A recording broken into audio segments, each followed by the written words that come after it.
जिस पल यीशु मसीह ने अपनी आत्मा परमेश्वर को सौंप दी, उसी समय कुछ अद्भुत घटनाएं घटी।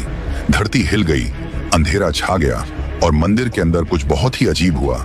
लेकिन यह तो बस शुरुआत थी। आज हम जानेंगे वे 7 चौंकाने वाली घटनाएं जो यीशु की मृत्यु के तुरंत बाद हुई। कुछ इतनी हैरान करने वाली थीं कि उन्होंने इतिहास ही बदल दिया। तो वीडियो को आखिर तक जरूर देखें।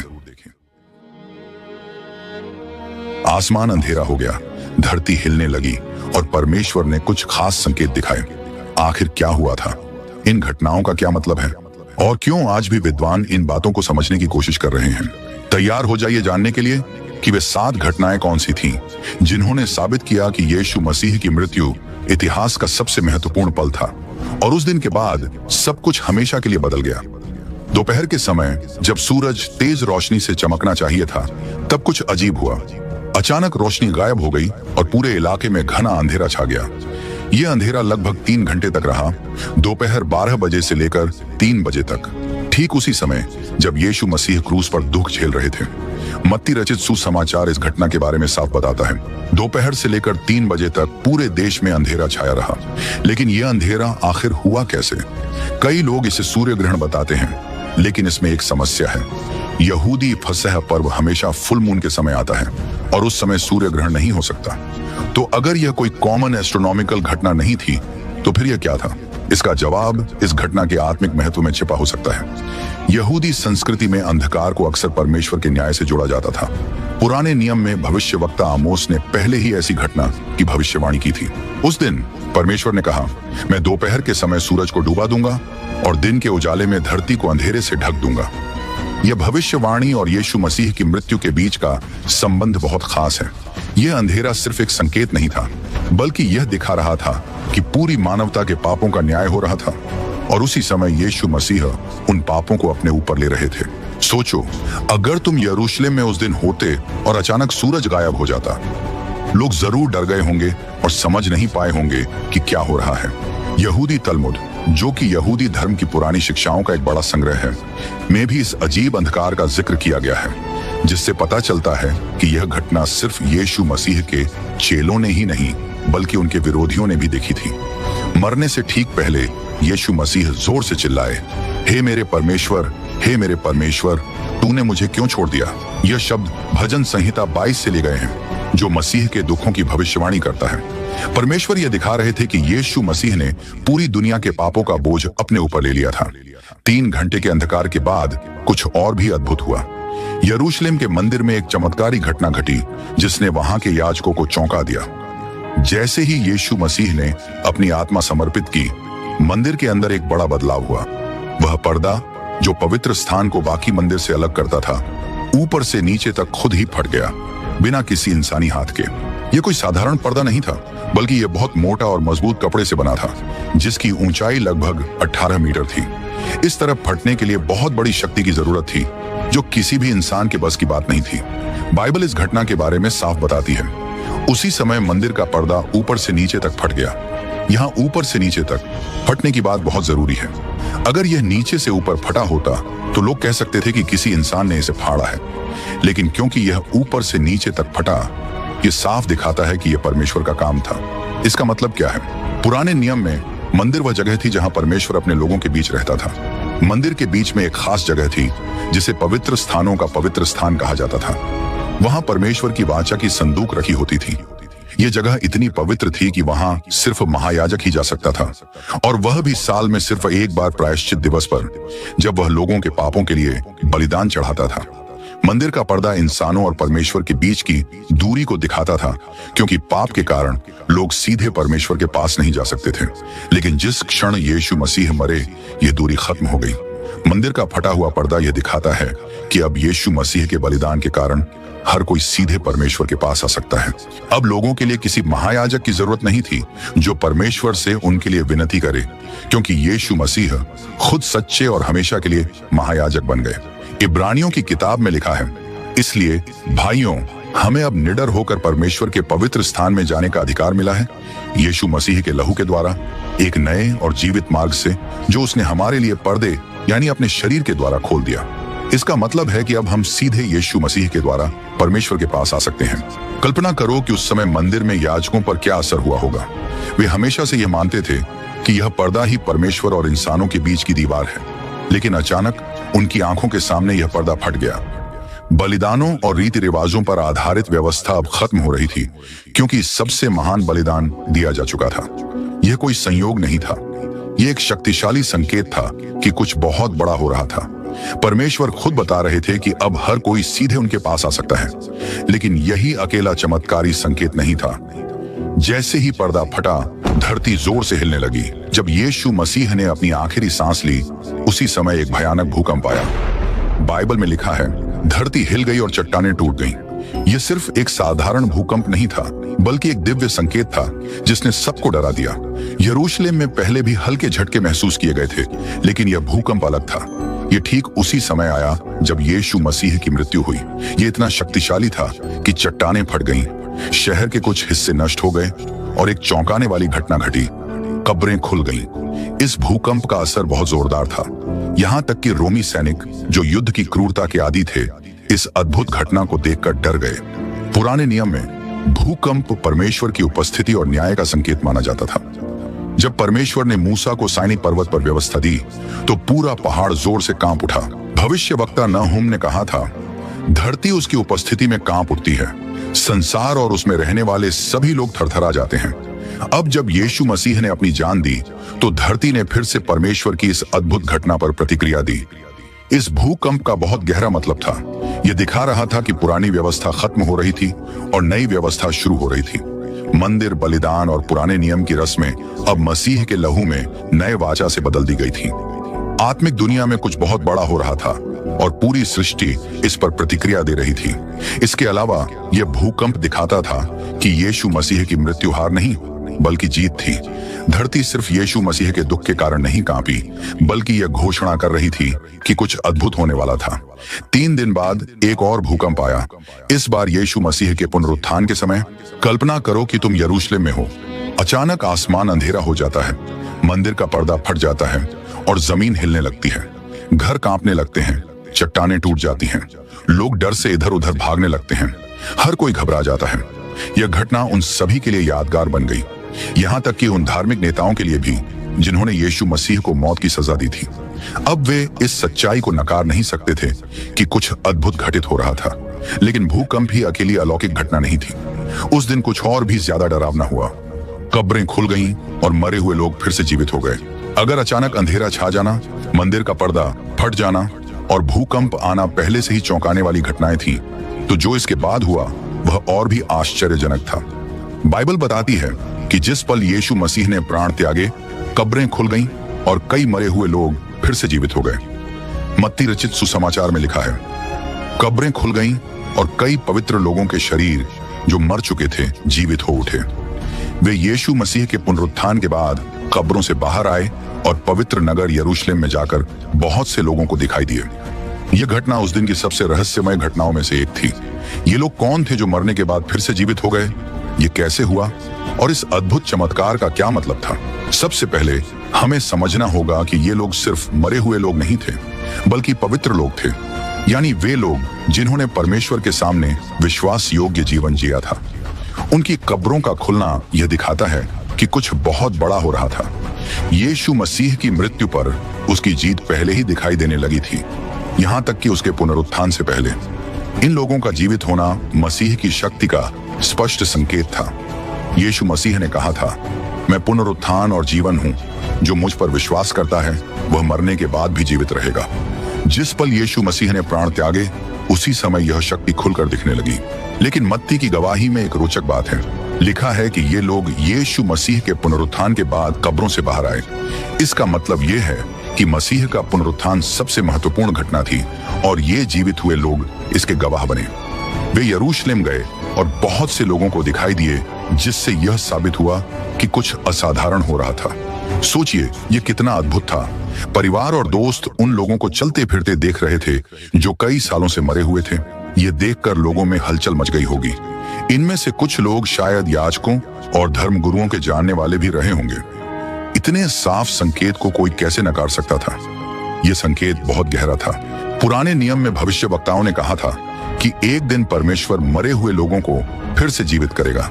भविष्यवक्ता यहेजकेल ने सूखी हड्डियों की घाटी का दर्शन देखा, जहां हड्डियां फिर से जीवित हो गईं। मैं तुम में अपनी आत्मा डालूंगा और तुम जीवित हो जाओगे। अब यीशु मसीह की मृत्यु के समय यह शक्ति सचमुच प्रकट हो रही थी। यह घटना उन सभी के लिए एक झलक थी जो मसीह पर विश्वास करते हैं। मृतकों का जी उठना सिर्फ एक दूर की आशा नहीं थी, यह सच में पूरा होना शुरू हो गया था। जो पवित्र लोग जी उठे थे वे इस बात का संकेत थे कि भविष्य में मसीह में विश्वास रखने वाले सभी लोग हमेशा के लिए जीवित किए जाएंगे। लेकिन यह अकेला चौंकाने वाला संकेत नहीं था। उसी समय एक अजीब घटना घटी। एक रोमी सैनिक ने ऐसा बयान दिया जिससे उसकी पूरी जिंदगी बदल गई। रोमी सैनिकों के लिए फांसी देना आम बात थी। अपराधियों को क्रूस पर चढ़ाना उनके काम का हिस्सा था। लेकिन उस दिन कुछ अलग हुआ। जो एक सामान्य मृत्यु दंड लग रहा था वह जल्द ही एक अलौकिक घटना में बदल गया। ये देखकर वे कठोर दिल वाले सैनिक भी डर गए। उन सैनिकों में एक सूबेदार था जो लगभग 100 सैनिकों का अधिकारी था। उसने पूरी प्रोसेस देखी थी, यीशु मसीह को दोषी ठहराने से लेकर क्रूस पर चढ़ाने तक। शायद उसने यीशु मसीह को कोड़े खाते, अपमानित होते और कांटों का मुकुट पहनते देखा था। हो सकता है कि उसने ही यीशु मसीह के हाथों और पैरों में कील ठोकने का आदेश दिया हो। लेकिन समय के साथ कुछ बदलने लगा। उस सूबेदार ने उस दिन होने वाली सारी अलौकिक घटनाएं देखी। उसने आसमान को अचानक अंधेरा होते देखा। उसने धरती को जोर से हिलते महसूस किया। उसने चारों ओर के लोगों को डर और घबराहट में देखा और उसने यीशु मसीह के अंतिम शब्द सुने। अन्य दोषी लोग मरते समय गालियां देते या दया की भीख मांगते थे, लेकिन यीशु मसीह ने बहुत सम्मान और अधिकार के साथ अपना प्राण त्याग दिया। उन्होंने कहा, पूरा हुआ। यही वह क्षण था जब उस सैनिक के दिल में कुछ बदलने लगा। मत्ती रचित सुसमाचार में लिखा है कि जब सूबेदार और उसके साथ यीशु मसीह की रखवाली करने वाले सैनिकों ने भूकंप और बाकी सब कुछ देखा तो वे बहुत डर गए और बोले, निश्चय ही यह परमेश्वर का पुत्र था। यह बात चौंकाने वाली थी।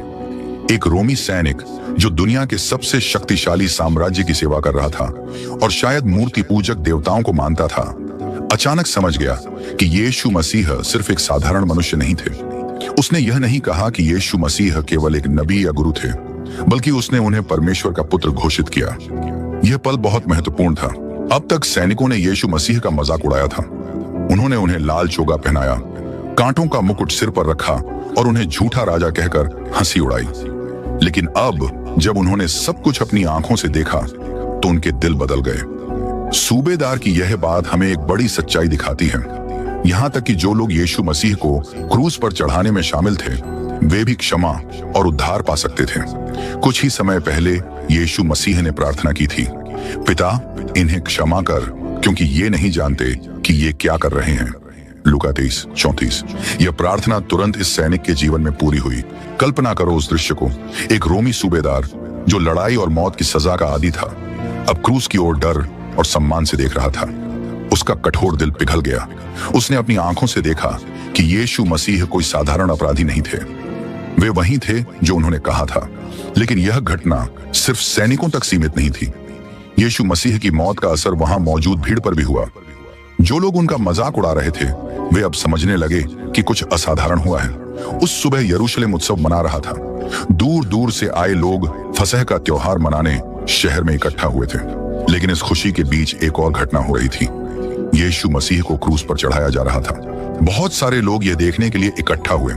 कुछ जिज्ञासा से आए, कुछ मजाक उड़ाने के लिए, और एक छोटा समूह जैसे यीशु मसीह के चेले और उनकी मां मरियम दुखी होकर यह सब देख रहे थे।